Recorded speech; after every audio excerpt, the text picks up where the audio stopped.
waxaa farxad iyo niyad samino ah inaad nagala soo qayb gashaan xafladda loogu sharfayo ardayda dhammaysatay qur-aanka kariimka ah ee xadaanada umulqura laguna weyneynayo kitaabka alleh qaala rasuulullaahi sala allahu calayhi wasalam ina allaha yarfacu bihada alkitaabi aqwaam wayadacu bihi alaakhariin maamulka iyo macalimiinta xadaanada umulqura waalidiinta xadaanada umulqura marti sharafta kala duwan sida waxgaradka aqoon-yahanka culimada haweenka dhalinyarada iyo maamulka heer gobol iyo heer degmo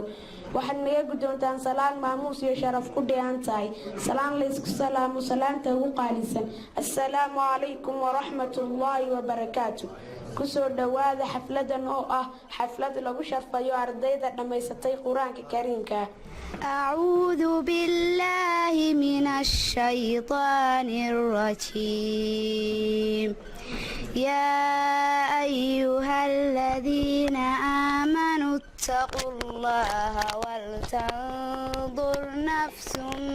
ما قدمت لغد واتقوا الله إن الله خبير بما تعملون ujeedada aynu isugu nimi waxa weeyaan in aynu u xafladayno ardayda dhammaysay qur-aanka kariimka ah taas ardaydaas oo tiradoodu ay dhan tahay 730 arday ay dhan tahay marka sidaa daraaddeed ardaydu marka la leeyahay waxa ay bartaan qur-aanka kariimka ma ay bartaan qur-aanka kariimka oo kaliya laakiin waxa u raaca waxyaabo kale ama kutub kale baa u raacda kutubtaas oo ah kutub matuuna oo ay bartaan oo loogu talagalay inay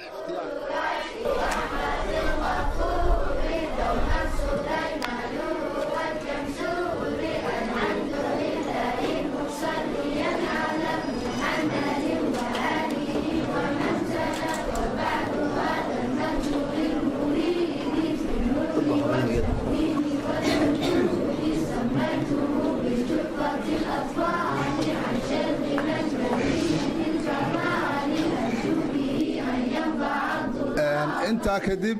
waxa weeye magaca jamciyadda salaam waalidiintana kamid ah waxa farxad iyo bogaadin noo ah inaynu maanta halka u joogno maamuuska iyo sharfida ardayda da'da yar ee muddada faraha badan soo baranaysa quraanka iyo aadaabta islaamka sida uu noo sheegay maamulka xadaanada umulqura ustaad daahir tarbiya fara badan iyo aadaab badan iyo akhlaaq fara badan ayaa ilmaha la baraya akhlaaqdaas oo rabo inay waxa weeye ilmahaas noloshiisa ku dhisto oo dadnimadiisa waxa weeye ay ku dhisanto oo guryahoodii iyo mujtamacii iyo bulshooyintii ay kula noqdaan rabbi subxaanahu wa tacaala waxaan ka baryaynaa sida ay qur-aanka u xifdiyeen iyagana ilahay inuu xifdiyo kuwii xifdisiyeen ilahay subxaanahu wa tacaala inuu xifdiyo rabbi subxaanahu wa tacaala qur-aanka inuu iyaga ku ilaaliyo iyagana ilahay uu ka yeelo kuwii qur-aanka uu ku ilaaliyo subxaanahu wa tacaala uu leeyahay innaa naxnu nazalna adikra wa innaa lahu laxaafiduun qur-aanka ilaalintiisa taxriif iyo in la bedelo iyo in wax laga bedelo iyo in la iilo sidii ummadii horeba ay kutubta ilaahay ay u bedeleen oo u taxriifiyeen waxyaalaha lagu ilaaliyo wax kamida in dadka muslimiinta qulubtooda quraanka ay ku xifdiyaan Aisha radiyallahu anha Allah karan ummul mu'minin markii la weydiiyay nabiga sallallahu alayhi wasallam akhlaaqdiisa waxay tiri kaana khuluquhu alquran nabiga akhlaaqdiisa iyo habdhaqankiisu waxay ku salaysnay quraanka marka quraanka iyo ku dhantahay nolosheena oo dhan teen aakhiriyada adduun hadday cibaado tahay hadday aqeedo tahay hadday cibaado tahay hadday daaco tahay hadday tahay dhaqaale hadday tahay xukun hadday tahay waxa weeye awood hadday tahay waxa weeye maamul iyo horumar wax walba oo nolosheena kamida iyo wax walbana waxa ay ku dhan yihiin waa maxay quraanka ay ku dhan yihiin waa dastuurkeena weeyaan laakiin waxay u baahan tahay faham ilaahay waxaan ka rajaynaa subxaanahu wa tacaala inuu naga yeelo kuwii fahma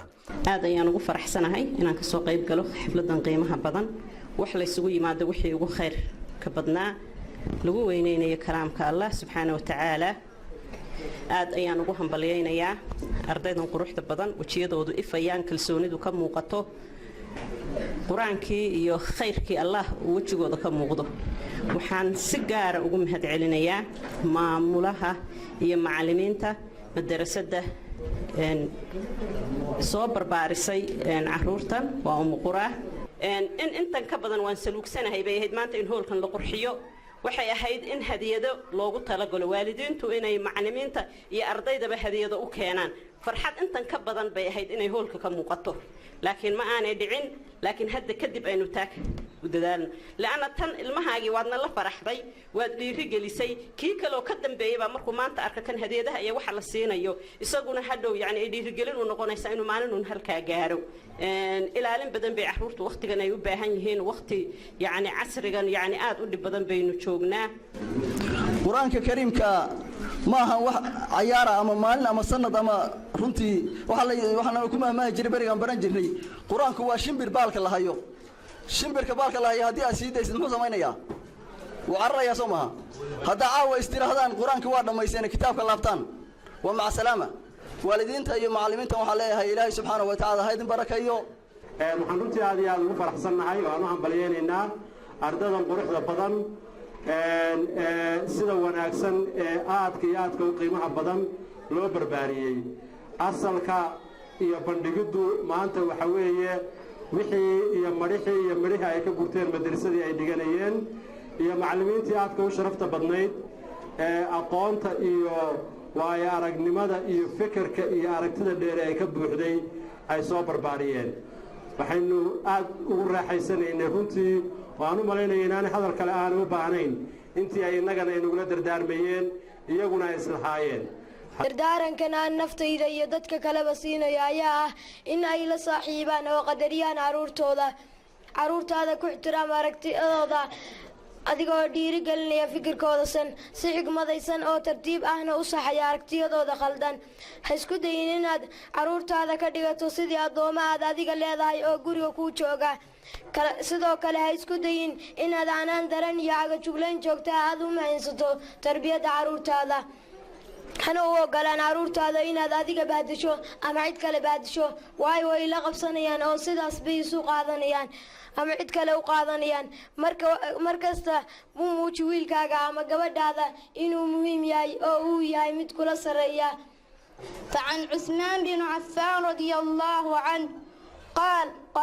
صلى الله عليه وسلم خيركم من تعلم القرآن وعلمه نور على نور قرآني أسمى دستور قرآني بعث ونشور قرآني نفح جنان نور على مر الزمان تعلقا وأضاء للدنيا طريقا مشرقا وهدى من الرحمن يهدينا به للصالحات وللمكارم والتقى نور على مر الزمان تألقا وأضاء للدنيا طريقا مشرقا وهدى من الرحمن يهدينا به للصالحات وللمكارم والتقى هذا كتاب الله عتب منهلي أنعم به من مورد لمن استقى قد سانه الرب العباد بحفظه وحماه حتى لا يضيع ويخلق